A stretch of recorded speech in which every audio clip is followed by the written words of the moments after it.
Thank you, Mr. Anisette. We'd now like to invite the President General of the Joint Trade Union Movement, Mr. Ansel Roger. Step 1 minute, please. Step 1 minute, 1 minute, 1 minute. Thank you, brilliant. Thank you very much, and let me extend a pleasant morning to everyone here, including the media. Let me first of all say that I join wholeheartedly with the statement of both Comrades David Abdullah and Comrade Michael Anisette here this morning. We stand in total solidarity with the Scrap Iron Dealers Association and all of its members, all of the women and children, all of the families, all of whom are adversely impacted by the decision of the government. I just want to remind Trinidad and Tobago this morning that yes, this is perhaps the most arrogant government we have ever had, but it is easy for them to make these decisions because those who are making these decisions, it does not affect their livelihood.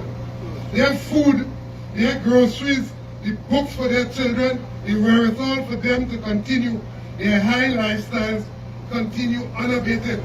And therefore it is easy for those who have the means, the wherewithal, the food on their table, the monies at the end of the month, the monies which taxpayers pay, the money which you pay.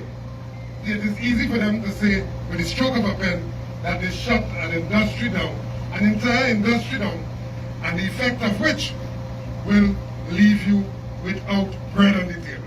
And how heartless can they get? How heartless can they get?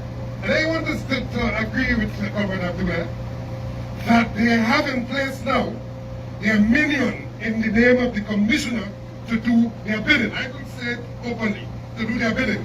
And it will be not too long from now that you will see him stepping totally out of his crease and preventing any action like this. He started by curtailing, which is why we have to condemn openly the action of the commissioner. Could be what? This issue is more important than any other issue today. And therefore this issue ought to be given priority. Because if we are talking about crime and so on, and trying to ensure that people who earn an honest day, honest wage, an honest living, that they get support so that we will continue on the path of honesty and law abiding and so on. Why would you prevent them from highlighting their issues in the nation's capital? We call on you to revisit that disapproval and to ensure on the next occasion that we go wherever we go in Trinidad and Tobago to highlight this issue. This is not unlike all of the bread that they took away from all of the workers throughout Trinidad and Tobago. They are shutting everything down. Anything they can't manage, they shut it down. But inside of that, I want people to understand here, inside of that, there's a plan to restructure it and put it in the hands of the elite. When it resurfaces, it will not be in its original shape and formula. When this industry is regulated the way in which Rowley wants to regulate that, he takes from the poor. He takes from the poor and gives to the rich.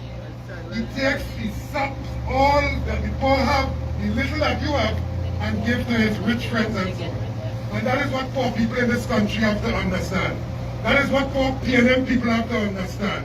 That is what poor people throughout the length and breadth of this country have to understand. That those who are in control in this our 60th year of independence, look at that. 60 years of independence. What do we have to celebrate? Joblessness, hopelessness, removing bread from the table. And yes, Comrade Anisette, I agree with you. Keith Rowley is against women and children in this country by his very action.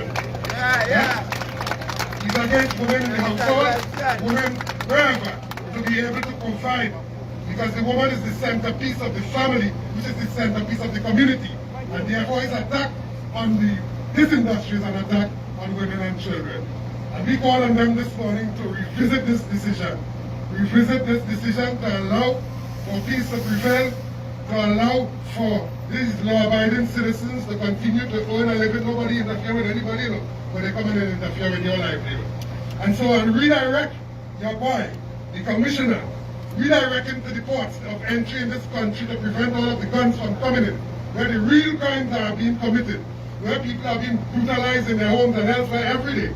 Redirect them to deal with real crime and let these honest, law-abiding citizens continue to thrive and continue to eke out a daily living because you give them absolutely nothing. And finally, let me just say that all of these millions you're spending for independence and other things, all of these things for fireworks and to make sure that your people, your contractor friends, the money going in the pockets of your contractor friends, all of that, instead if you shut an industry down and you care about people, ensure that you provide grants so that people here can buy books and so